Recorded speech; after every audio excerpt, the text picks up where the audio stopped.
Hey everybody, welcome to the GMG review. Today I'm taking a look at the Seeker's Handbook 2nd edition from Metal King Studio for RELICBLADE. So this is the 2nd edition, I would say core rulebook for RELICBLADE at this point.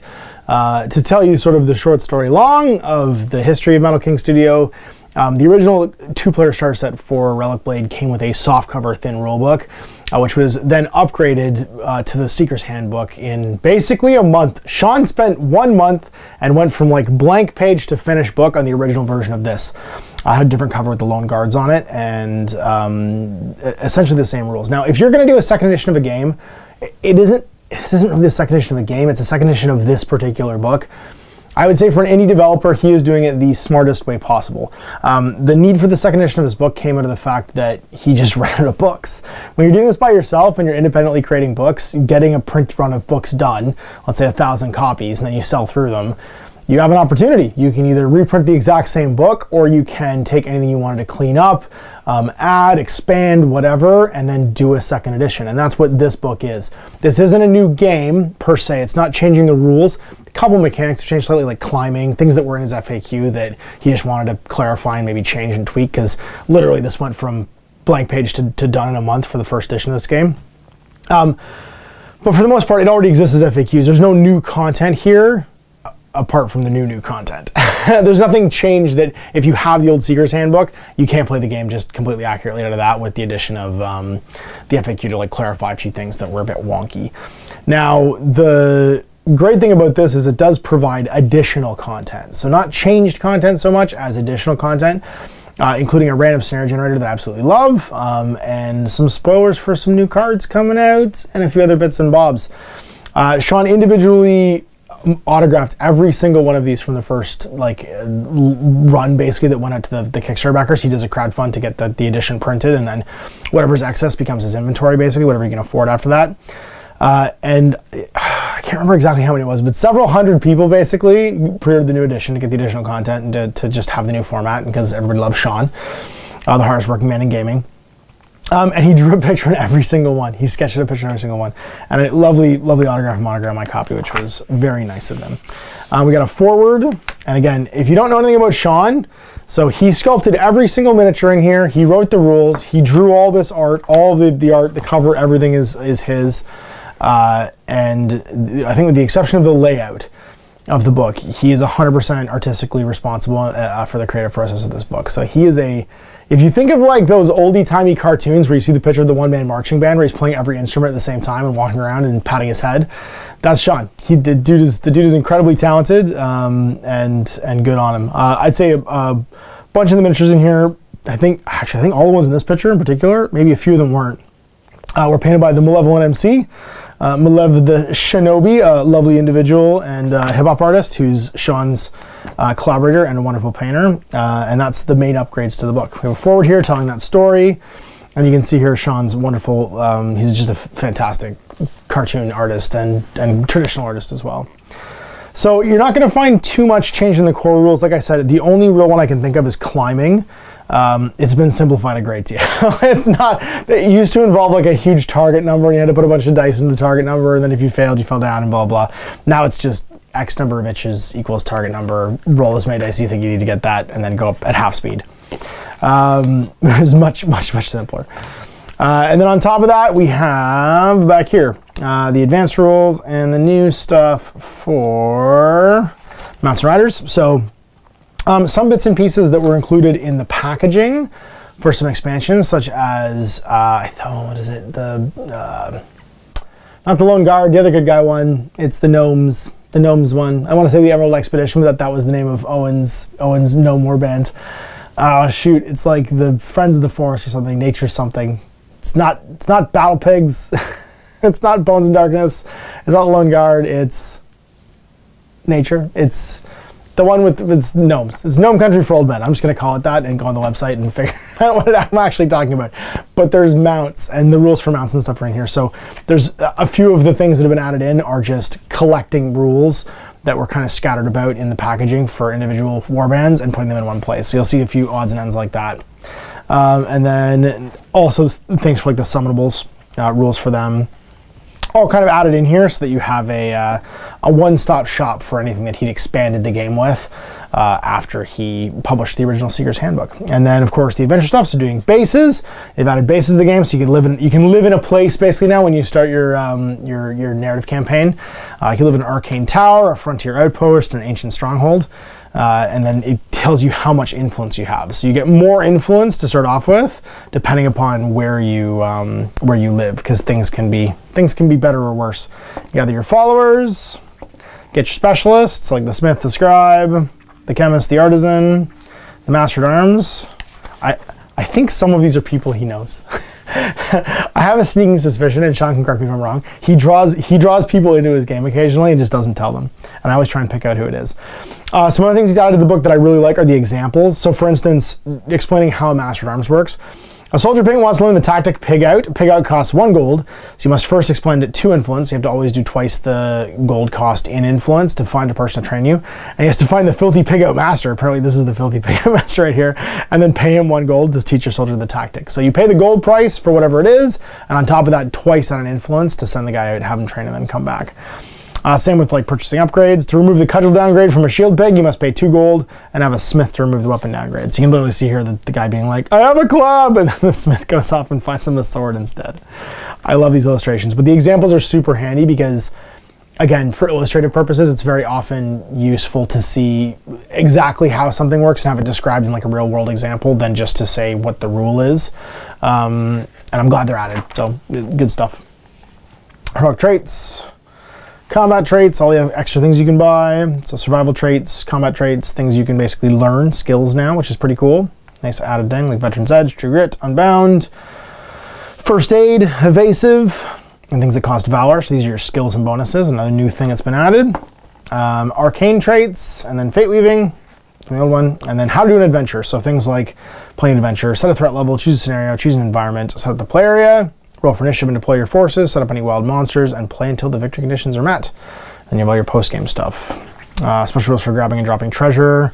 And then now the scenario generator, such as Ancient Waystones, Pack-Yak Escort, Chamber of the Reliquary, Crucible Fate, Temple Defense, and Dangerous Goods and Hazardous Materials. These are the core ones from the main game, and these would be the ones you play in a campaign in general. Or you can use the Uncharted scenarios, and this is the new scenario generator, which is great. So what happens is, first you determine your setup. There's a D3 for the setup style, and then after that there's a D6 for scenarios and a D6 for what treasures are available afterwards when you play a campaign game.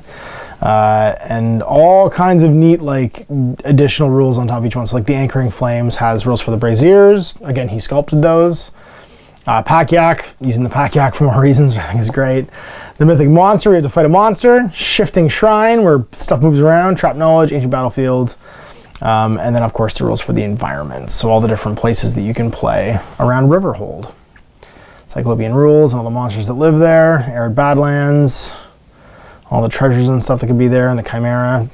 The Fey Forests. And the Dark Dungeons. All these places that you can play. Rules for wild monsters and their behavior. So hunter behavior and guard behavior. What do? They stick around something, they come after you. And then the bestiary, so all the cool different monsters that can be referenced by the game. And then how to make your own monster, because you can also generate your own monsters, which I think is awesome. Relics, and what's cool is you'll see some spoilers in here as well. So if you look at the post-game stuff, do you die? The keeping relics, there's some new relics that don't exist actually. Like the Lamp of the Djinn, Sludge Encrusted Eyeball. That's a great one. The Storm King's Hammer, which of course you have to have Storm King's Hammer. You have to have Mjolnir. And the Lady's Favor, which is pretty cool. And then winning a campaign, so giving you some end states for campaigns. I think this is a really cool thing too, because it basically means there's no just like playing until somebody gets bored. There's actually like an end quest line. I highly recommend using one of these because it means your campaign won't just peter out. And then examples of all the different heroes and some new hero types. So some spoilers for some new cards too, like the Warden of Justice.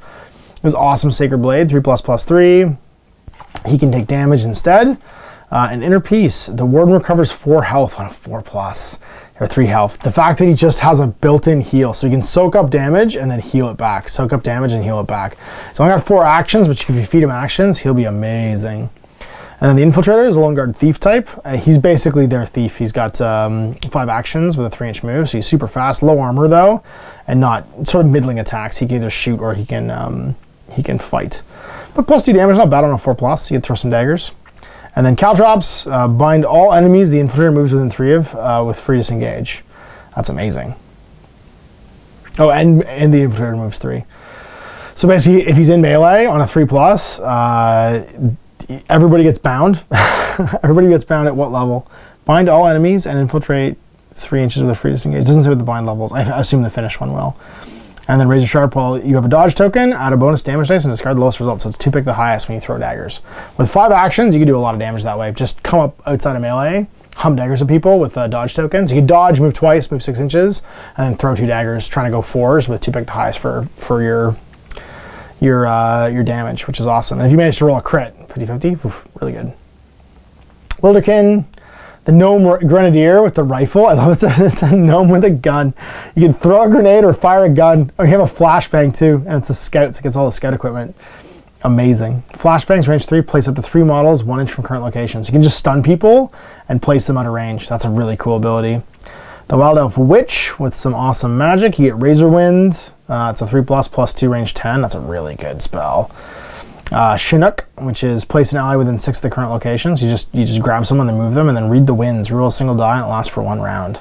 She's got very low health though. She's spendy, and she only has 4 hitboxes. So you'll have to keep her out of the way, because if she gets shot, she's in trouble. But 6, because she's one of the new casters. And that's for the Enclave. The Destroyer Pig! I love it. Onslaught ×2, 4+, +4. That's a really cool ability. Only 20 points too, Fighter Pig. Which means if he's Fighter Pig, he can have combat mobility. Well, actually, anybody can have combat mobility, but give it to fighters too. Destructive Presence. Allies within 3 inches may reroll an attack or damage die. That's amazing. That aura effect is worth the 20 points by itself. You take him and stick him with any of the bad guy armies. Oof. Destroyer Pig's coming on all my adventures. He's my new best bad friend.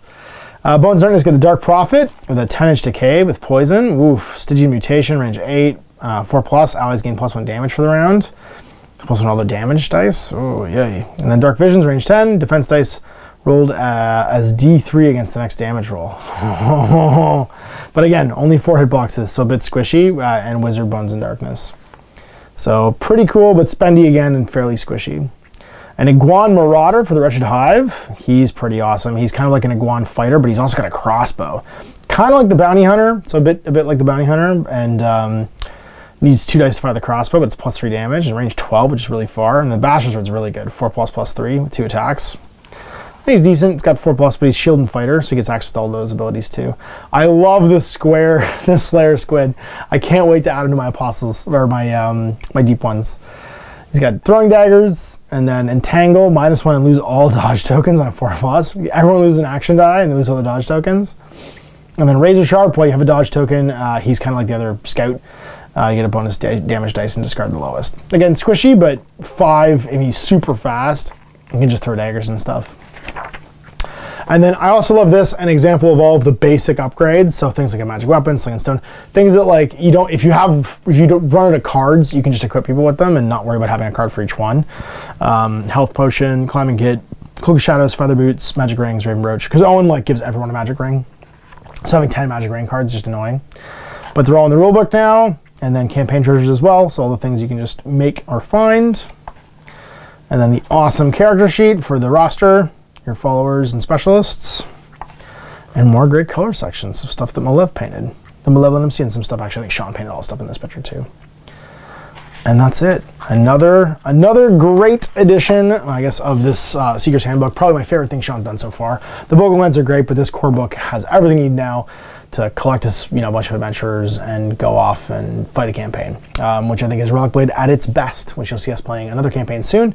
Owen and I are going to start painting up some stuff. I'll probably do the Wretched Hive, but if the new Lone Guard stuff comes out between now and then, there's a chance I'll do the Lone Guard. If I get a Destroyer Pig, then it's all Wretched Hive with Destroyer Pigs and deep ones and, I don't know, just bad guys. I like my bad guys. No one's been playing bad guys to death. So anyway, we'll see you for more of this in the future. I hope you enjoyed this review. Big thanks for Sean, drawing my book and just being a good friend. So we'll see you next time for more of this. Thanks, Tom Ash. Have a good night. I hope you enjoyed that video. If you want to support the channel, of course, like and subscribe and hit the little bell below so you get notifications when I post future content. I do post stuff 7 days a week. If you want to support the channel further, you can, of course, buy a t-shirt through Spreadshirts, buy a measuring gauge or objective markers from Death Ray Designs, or, of course, most importantly, there is Patreon. Patreon is what makes all this possible, keeps the lights on, pays for the studio costs, pays for the equipment, model costs, and everything else, and most importantly, puts food in my kids' bellies and a roof over their heads. Big thanks to everyone, past, future, who supported me. I do this stuff because of you guys, and of course, I will continue doing it as long as I can.